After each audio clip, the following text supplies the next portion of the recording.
So another way to tune up the stabilising hip muscles is an exercise in standing. This is much easier to integrate throughout the day than the lying down exercise. The lying down one is great if you can incorporate it, say at the end of the day or the start of the day, just to get those stabilising muscles firing.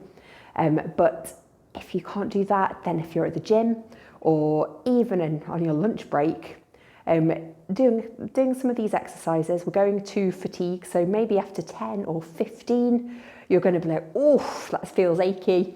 And that's kind of what we're looking for. Okay, I'm quite pedantic about how I set up this exercise, just because I really want the focus to be on those little stabilising muscles. It's very easy for the bigger muscles to kind of take over. So pay attention to the kind of the subtle well, not so subtle pointers. Okay, so I'm going to stand down on one leg. The other leg is going to come out to the side. Okay, I can hold on to a wall or a bar for support, because we want the body to be upright. We don't need, leaning happens very easily, okay? We go out to the side, our body comes the other way.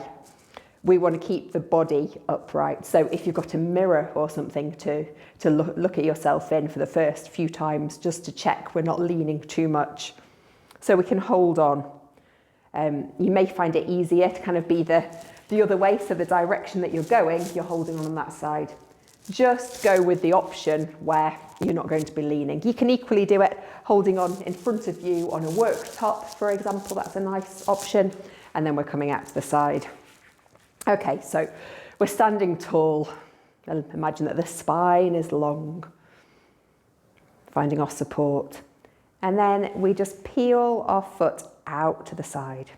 So we're not going for miles, but what we are looking for is good alignment. We're leading with the heel, so the heel comes first and the toe is slightly pointing in. We naturally want to point the toes out and kind of go like this. And probably after a few times of being very careful, going like this, you'll find that you're pointing out with your toe. It's just what happens. So just kind of pay attention to that heel. It's the heel coming first. And we're also not moving the leg forwards. It's not going back. It's staying in line with your foot. I'm lucky here, I've got a line on the floor, so I can allow that foot to track down the line. Okay, so let's set up. We're going to do 10 on each side, and let's do it together.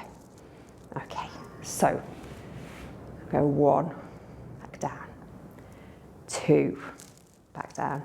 Now let's try and do it with the breath as well. Okay, so breathing in as you raise up to 4, breathing out, back down, in to 5, back down, in to 6, out, in 7, out, back down, in 8, then 9, and 10.